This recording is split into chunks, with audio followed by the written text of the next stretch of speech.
টিভি9 বাংলার খবরের যে শওকতের ছেলের ক্যাফেতে এবার নোটিশ, ক্যানিং এর মহকুমা শাসকের তরফে দেওয়া হলো নোটিশ। কথা বলবো দেবব্রতের সঙ্গে সরাসরি।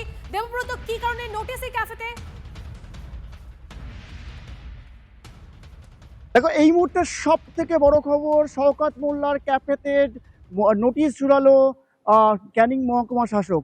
অর্থাৎ আমরা লাস্ট কয়েকদিন ধরে আমরা যে খবরটা করছিলাম, আমরা টিভি9 বাংলা যে খবরটা আমরা ব্রেক করেছিলাম, যে শওকত মোল্লা তার ছেলে ইমরান মোল্লা ক্যানিংয়ে মাতলা নদীর চর অবৈধভাবে ভরাট করে ক্যাফে তৈরি করেছে, যে ক্যাফে নির্মাণ করেছে, সেই ক্যাফেতে কিন্তু নোটিশ ঝুলালো ক্যানিং মহকুমা শাসক।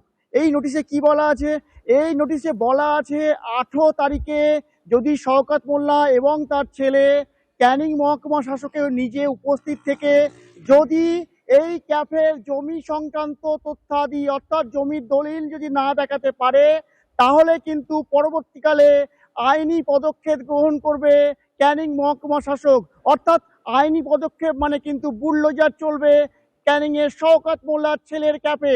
এই মুহূর্তে সব থেকে ব্রেকিং নিউজ, আমাদের ক্যানিং এর শওকত মোল্লার ছেলের যে ক্যাফে রয়েছে, সেই ক্যাফেতে কিন্তু চলেছে বুলডোজার। অর্থাৎ 18 তারিখে যদি শওকত মোল্লা এবং তার ছেলে যদি উপযুক্ত তথ্য প্রমাণ না দিতে পারে, তাহলে কিন্তু এই ক্যাফে কিন্তু সম্পূর্ণ ভেঙে দেওয়া হবে।